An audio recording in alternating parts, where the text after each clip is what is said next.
नमस्कार, पंजाब केसरी देख रहे हैं आप और मैं हूं आप सभी के साथ संजीव अंग्राल और हमारे साथ विपिन कुमार जो प्रोटेस्ट से डायरेक्ट हमारे साथ जुड़ चुके हैं। आप सभी को बता दूं कि 162 दिन जो है प्रदर्शन करते हो गए रिजर्व कैटेगरी के मुलाजिमों को, और आप सभी को बता दूं कि अभी भी जोश जो है इनका वही पहले दिन की तरह बरकरार है।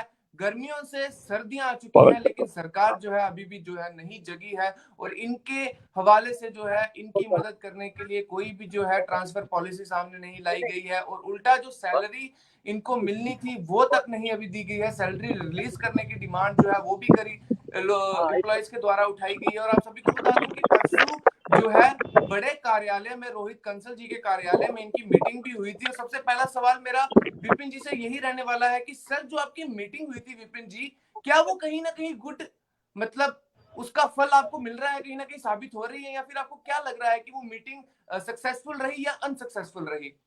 नहीं, मैं तो कहता हूँ बिल्कुल। सबसे पहले आपका धन्यवाद। और मैं ये जरूर कहता हूँ कि बिल्कुल सक्सेसफुल रही।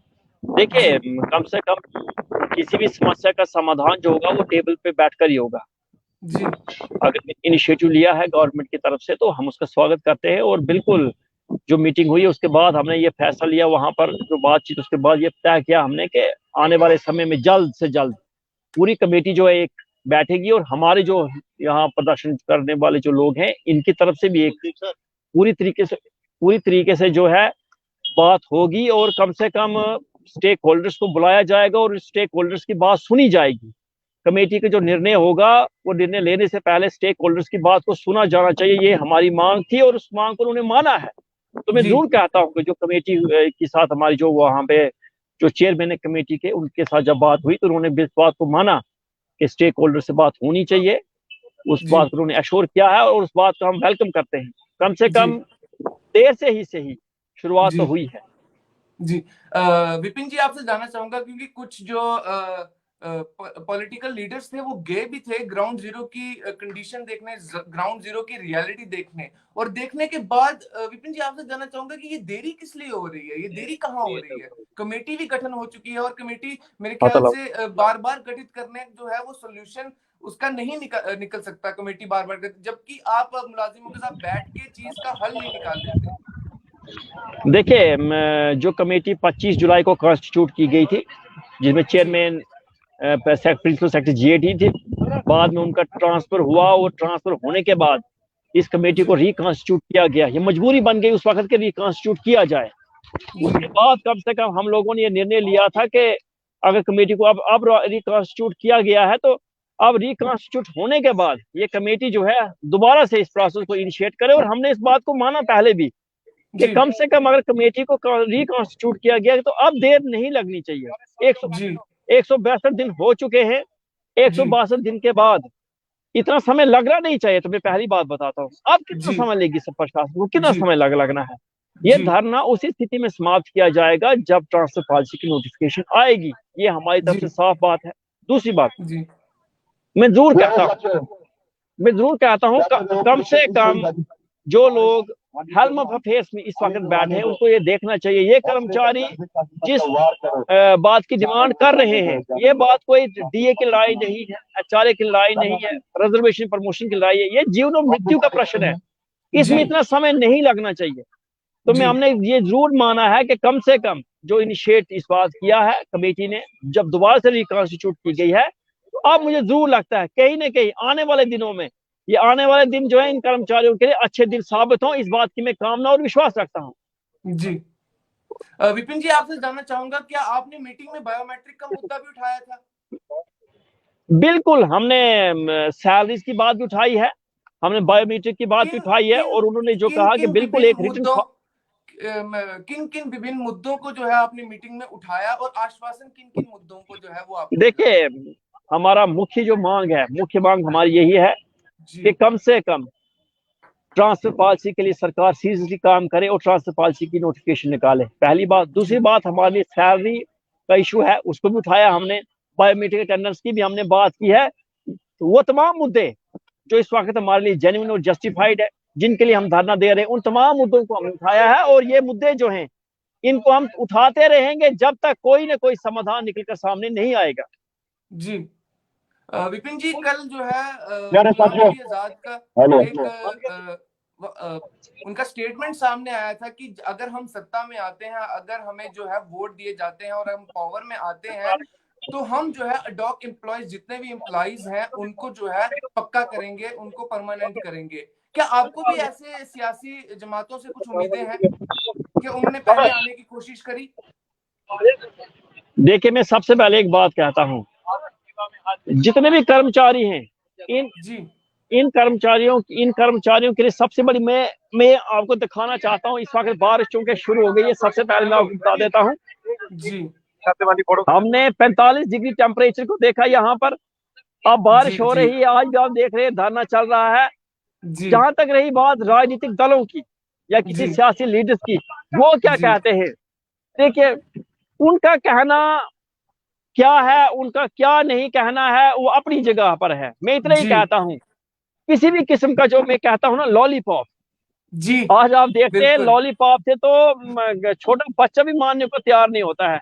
तो ये कर्मचारी जो पिछले 162 दिन से धरने पे बैठे हैं, ये किसी लॉलीपॉप से मानने वाले हैं नहीं आज की स्थिति में।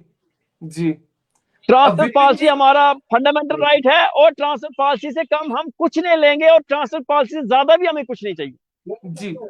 और मेरा कौन अपने, तो देखिए, मैं इतनी बात कहता हूँ, कौन अपने इलेक्शन मैनिफेस्टो में क्या रखता है, किसकी सरकार बनती है, कौन सत्ता में आएगा, कौन विपक्ष में रहेगा, ये हमारी बात नहीं है। इसकी हमें चिंता नहीं है। ये उन लोगों को चिंता करनी है। अगर इन कर्मचारियों को 162 दिन तक धरने पे रखा जाएगा तो आने वाले समय में जरूर मैं कहूंगा इसका राजनीतिक दलों के ऊपर भी एक प्रभाव पड़ेगा और जम्मू की राजनीति में बहुत बड़ा बदलाव आएगा। कहीं ना कहीं विपिन जी, आपके फंडामेंटल जितने राइट्स हैं उनका वायलेशन कहीं ना कहीं हो रहा है। जिस तरीके से आप लगातार प्रदर्शन कर रहे हैं और आपकी डिमांड जो है वो सुनी तो गई है लेकिन पूरी नहीं की जा रही है। विपिन जी, आप भी कहीं ना कहीं जो है प्रोफेशनल प्रोटेस्टर जो है वो बन चुके हो, आपको भी जो है काफी ज्यादा एक्सपीरियंस जो है वो हो गया। आपकी आवाज थोड़ी कम आ रही है सर। जी मेरा कहने का मतलब ये था कि विपिन जी, फंडामेंटल राइट्स का वायलेशन हो रहा है कि आपका पर्सनल एक्सपीरियंस क्या कहता है? जी आप अगर दोबारा से सवाल पूछेंगे, क्योंकि आपकी आवाज थोड़ी कम आ रही है। मैं कहना चाह रहा था कि जो फंडामेंटल राइट्स हैं आपके, आप कोई भी और काम जो है वो नहीं कर पा रहे हैं इस वक्त, तो आपका पर्सनल एक्सपीरियंस इस वक्त पे क्या कह रहा है?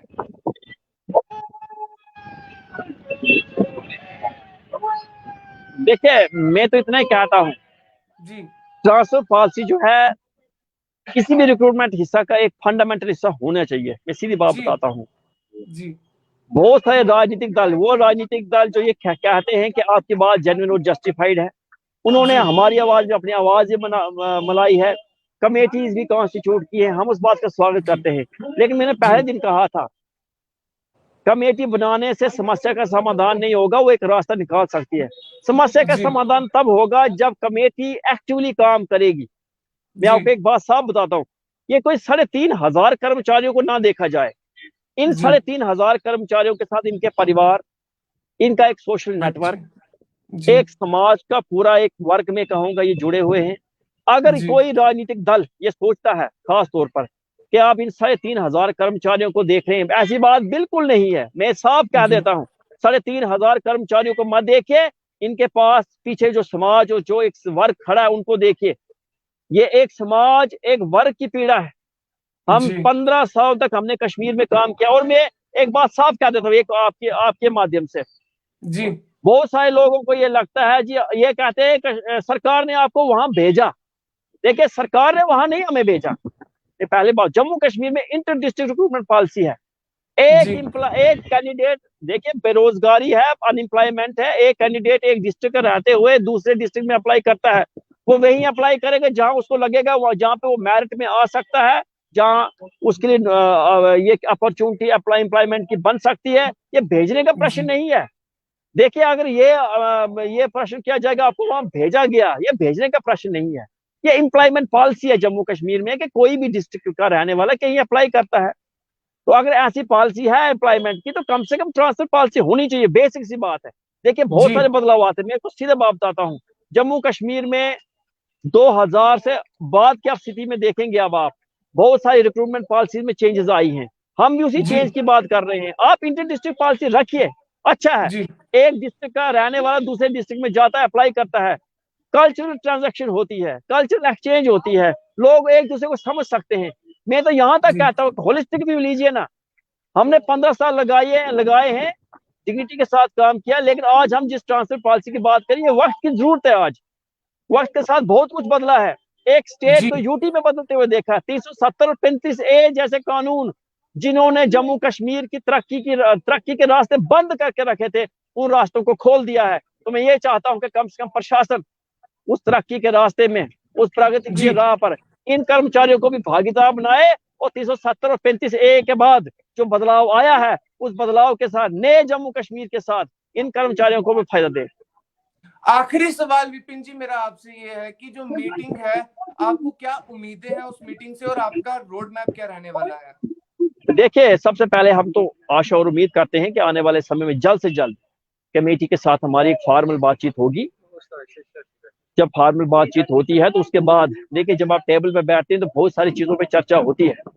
जी अगर किसी रिक्रूटमेंट जब कोई पॉलिसी डिसीजन लेना होता है तो उसमें सब चीजों को देखा जाता है, और उस कमेटी को ये मैंडेट किया गया है जी कि आप तमाम मसलों को एग्जामिन कीजिए, और एग्जामिन करने के बाद में जो पॉलिसी फ्रेमवर्क होगा उसके ऊपर आइए, पॉलिसी तो बनेगी, इस बात में कोई संदेह हमें है नहीं। अब वो पॉलिसी कैसे बनती है, उसका टाइम फ्रेम क्या होगा, एक कर्मचारी हमने 5 साल की डिमांड की है, हम उस पर टिके हुए हैं आज तक। हम ये चाहते हैं कि 5 साल का टाइम फ्रेम में कर्मचारी को अपने होम डिस्ट्रिक्ट होम डिवीजन में ट्रांसफर हो जाए, हम उस बात पे जोर देते हैं। जी जब तक ट्रांसफर पॉलिसी नहीं आएगी तब तक इस धरने को समाप्त नहीं किया जाएगा, ये हमारा स्पष्ट रूप से संदेश है। दूसरी जी बात, जिन जिन कर्मचारियों की सैलरीज बंद है, मैं बड़ी हैरानगी के साथ कहता हूँ, जम्मू और कश्मीर में एक ही सिस्टम है, एक ही सिस्टम के साथ सैलरी को रिलीज किया जाता है। एक डिस्ट्रिक्ट रिलीज करता दूसरा रोक देता है, एक डीडीओ छोड़ता दूसरा रोक देता है। मैं हैरानगी की बात है, एक डीडीओ कहता है आप ड्यूटी पे रिज्यूम कीजिए, दूसरे डीडीओ कहता है आप मत कीजिए। एक डीडीओ कहता है रिज्यूम कीजिए तो उसका वहां का कंसर्निंग जो एसएचओ है वो बोलता है अभी मत आइए। मैं बोलता हूँ जी कम्युनिकेशन गैप सबसे बड़ी बात है। इस बिल्कुल मसले का सबसे बड़ा समाधान ये है कि एलजी साहब खुद इंटरवीन करें, वो जी निर्देश दें कि जब तक ट्रांसफर पॉलिसी नहीं आती है, सुरक्षा व्यवस्था में बेहतरी नहीं आती है, इन कर्मचारियों के अंदर एक विश्वास पैदा नहीं होता है कि इनको अंदर विश्वास पैदा हो, वहां पर जाके देखिए। हमने पहले भी कहा, हम कभी ये नहीं कहा हमने कि 3,500 कर्मचारियों को एक साथ वापस लाइए, ऐसा हमने कभी नहीं कहा है। हम कहते हैं जी जो लोग 5 साल की साल चीज की हो चुकी उनको लाइए, जो नहीं है सुरक्षा व्यवस्था में बेहतरी आएगी, हम बेहतरी की उम्मीद और आशा रखते हैं, वक्त बदलेगा, हम ये भी कहते हैं, जी उनको वहां जाएंगे। लेकिन मैं आपको साथ एक बात कहता हूँ, जम्मू कश्मीर में बहुत सारी समस्याएं पता क्यों है, मैं आपको बता देता हूँ। जी एक एक मोहल्ले के लीडर, एक एक कमरे के लीडर जी एक ना चलो रे, सिर्फ एक दूसरे का क्रिटिसिज्म करने की बात जी नहीं जी है यहाँ पर। कौन सा दल आज सत्ता में है, कौन सा दल पहले सत्ता में था। अगर आज जी कोई दल सत्ता में है तो उसकी ये जिम्मेवारी बनती है कि हमारी समस्याओं का समाधान करें। वो दल बिल्कुल जो पहले सत्ता में रहे हैं जी 2007, 2008, 2012 में, आज वो ये कहते हैं जी ये कुछ नहीं कर रहे हैं। तो मैं उनसे भी एक बात सवाल पूछना चाहता हूँ कि जब आप सत्ता में थे, अगर आपने उस वक्त गलती ना की होती जी तो आज हमें ये दिन देखना ना पड़ता। अगर बिल्कुल 2007 में जब आपकी सरकार थी, जब आप लोगों ने उस वक्त अगर ट्रांसफर क्लास को ऐड किया होता तो आज हमें धरने पर बैठना पड़ता। दूसरे पे जी उंगली उठाना बड़ा आसान होता है। जब आप जी विपक्ष में बैठे हैं तो सत्ताधारी दल के ऊपर आप उंगली उठा सकते हैं, जी लेकिन उसको देखिए कि जब आप सत्ता में थे तो आप लोगों ने क्या किया, जिसकी वजह बाद हमें आज 15 सालों के बाद यहाँ धरने में बैठना पड़ रहा है। कम से कम जी। इतना कहता हूँ, एक दूसरे के ऊपर उंगली उठाना छोड़ दें और सीरियसली इन कर्मचारियों का समाधान करें। चाहे पक्ष में बैठे लोग हों, चाहे विपक्ष में बैठे लोग हैं, हम सरकारी कर्मचारी हैं। हमारी समस्या का समाधान करना दोनों दलों का, दोनों पक्षों का ये कर्तव्य बनता है। जी विपिन जी, जाने से पहले एक बार चाहूंगा कि जितने प्रदर्शनकारी जो है बैठे हुए हैं, एक बार आप पैन करके दिखाइए कि किस तरीके से गर्मियों से बारिश जो है। देख सकते हैं आप, मैं कैमरामैन को कहूंगा देखे। बिल्कुल, गर्मियां हो चुकी है, सर्दियां आ चुकी है, बारिशें बीत चुकी हैं, लेकिन प्रदर्शनकारी 5-5.5 महीने से ऊपर जो है प्रदर्शनकारियों को हो चुका है बैनर्स लेकर। देखो किस तरीके से बैठे हैं, रजनीकांता जी के लिए भी जो है, राहुल भट्ट जी के लिए भी, सभी जितने शहीद हुए थे हमारे एम्प्लॉयज, उनके लिए डिमांड, एक जस्टिस के लिए जी डिमांड कर बिल्कुल, रहे हैं।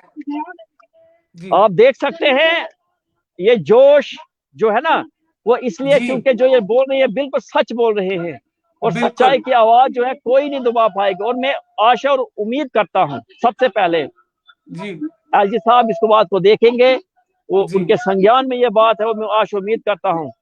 जी जिनको हम विकास पुरुष कहते हैं, वो जरूर इन कर्मचारियों की इस पीड़ा को देखेंगे और जल्द से जल्द ट्रांसफर पॉलिसी की नोटिफिकेशन सामने आएगी। जी बहुत बहुत शुक्रिया विपिन जी हमारे साथ जुड़ने के लिए, और हम भी यही उम्मीद करते हैं कि जल्दी जो है ट्रांसफर पॉलिसी आप सभी के लिए सामने आए।